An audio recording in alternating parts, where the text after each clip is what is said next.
Abşeron rayon ərazisində yerləşən marketlərin birində ödəmə terminalından oğurluq edilib.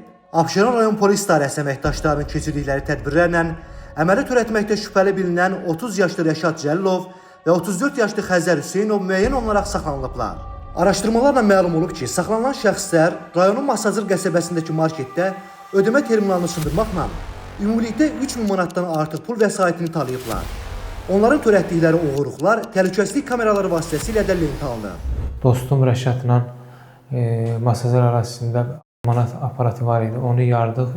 İdarə əməkdaşları tərəfindən rayon ərazisində həyata keçirilən digər tədbir zamanı isə narkotik vasitələrin qanunsuz dövriyyəsində şübhəli bilinən 44 yaşlı Elvin Məmmədov saxlanılır. Həmin şəxsin Xırdalan şəhərində yaşadığı evə baxış zamanı ümumilikdə 16 kiloqram, o cümlədən 7 kiloqram heroin, 4 kiloqram metamfetamin, 5 kiloqram marixuana, 1230 ədəd psixotrop tərkibi metadon həbi və narkotiklərin satışında istifadə edilən elektron tərəzi aşkarlanır. Elvin Məmmədov ifadəsində narkotik vasitələri şəxsiyyəti istintaqla araşdırılan İran vətəndaşı vasitəsilə əldə etdiyini bildirir. Faktlarla bağlı cinayət işi başlanılıb, istintaq əməliyyat tədbirləri davam etdirilir.